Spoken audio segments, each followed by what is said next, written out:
Nadabarkad sa magandang makulimlim na umaga, araw po ngayon ng Lunes, September 16, 2024. O yan, tuloy-tuloy po na naman si Kalyehero at titingnan natin kung may makikita tayo, ma-interview natin itong araw na to ng Lunes.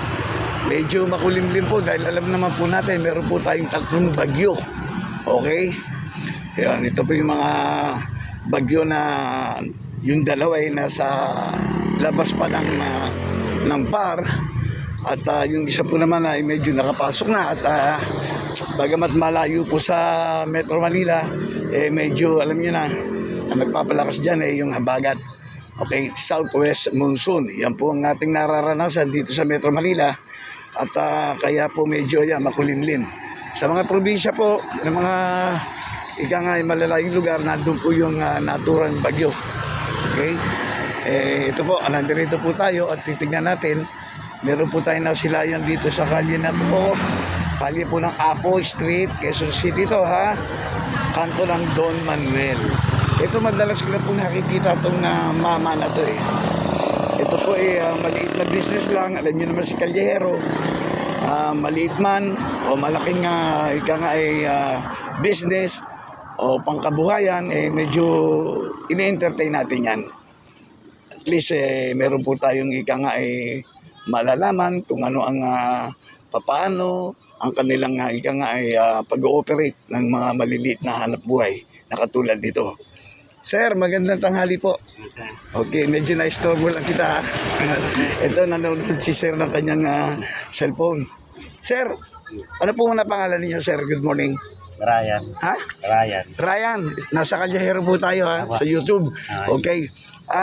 Tanong ko lang kung ano po ba itong ating mga paninda rito na po pwedeng ika nga matikman ng ating mga kababayan. Ano po ba ito? Pakita natin. Ayan. Dito muna tayo sa ano ba ito? Tinapay po. Sandwich hotdog. Sandwich hotdog. Ito po. Simulan natin isa-isa. Hindi ko nakikita Kaya para makita ninyo kung kayo madadaan, mamadali po kayo at ika nga may papasok sa eskwela mga bata, kailangan ng baon. Ito po, meron siyang tinapay na ano pala man ito? Sir? Hotdog po. Hotdog, magkano naman yung ganon? Bali 30 yan. 30, tinapay na may hotdog. Kaya 30. Dito lang po yan, sa may kanto po yan ng Don Manuel at Apo Street sa Quezon City. Okay?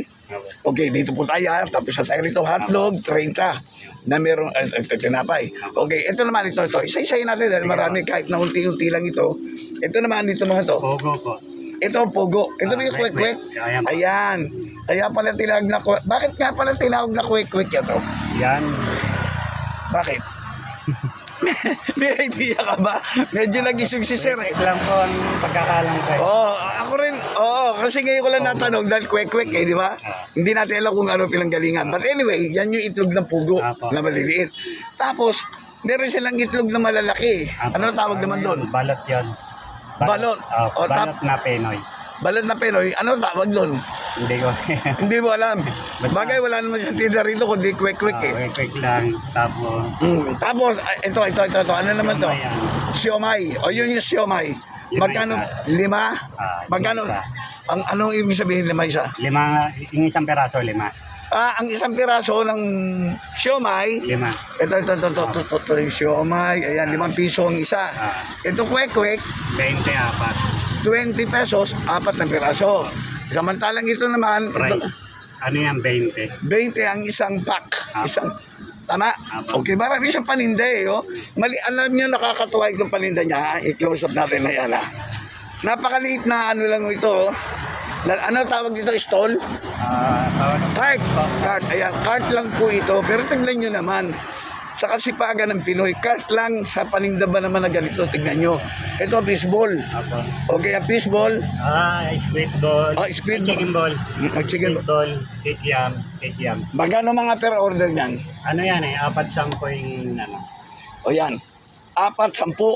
yung chicken ball. 4 na piraso, 10 piso. Ang squid ball, Ganon din. Ito kung makikita po naman natin mga subscriber, mga dabarkads, itong maliit na hanap buhay na to, kahit pa paano nagtsatsaga po siya. Ganyan talaga ang Pinoy sa maliit na hanap buhay, kanyang binubuhay ang kanyang pamilya. Apa. Tama? May asawa't anak na ba? No? Wala pa. Binata? Apa. Aba, mga, Pagtapos rin po namin magwalis sa titinda, nagwawalis rin po kami sa barangay, sweeper. sweeper ka ba? Apo. Oo. Ay, alam mo yung sweeper, andyan tayo sa sweeper kasi meron din ako nakitang babae, nadaan ako, hindi ko lang na-interview, no? Ngayon ito, sweeper. Bukod sa pagtitinda mo nito, anak, Nagwawalis po kami madaling araw. okay. So, ito na, no? At tapos na tayo rin sa pagtitinda, ikinabubuhay mo na naman to, sa sarili mo. Ito sa kapatid ko. Sa kapatid mo, pero ikaw, Ako lang nagbabantay. so hindi sa iyo to. Hindi po. So, anong partisipasyon mo Ano rito? po yan eh? Anong persentuhan? Porsentual na kumikita rin. Kahit paano. Hindi Okay. naman ganun. Oo. So, ano ka talaga? Sweeper. Sweeper. Okay. Dito tayo sa sweeper. Opo. Alam mo itong mga sweeper, itong mga unsung hero eh. Bakit kamo?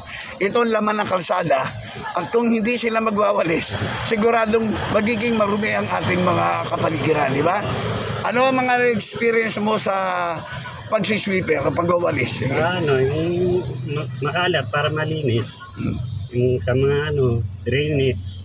Masaya ka naman sa ano Opo, mo? kasi naka-6 na taon na po kami dyan eh. Ano naman ang mga nagiging problema mo rito sa... Wala naman po, basta matapos ang walis, bagong nandito na ako. Basta matapos naman, may umiikot naman sa amin eh. Bali ilang kalye ang iniikutan mo rito sa Quezon City? Ito, mula to, hanggang doon dito sa baba ng Mercury, speaker, tapos baba ng Bombero, speaker Malaya. Isa lang bang sakop, ito ba yung sakop ng Maharlika, sakot po ng Maharlika? Maharlika to. Sino ang chairman nyo rito?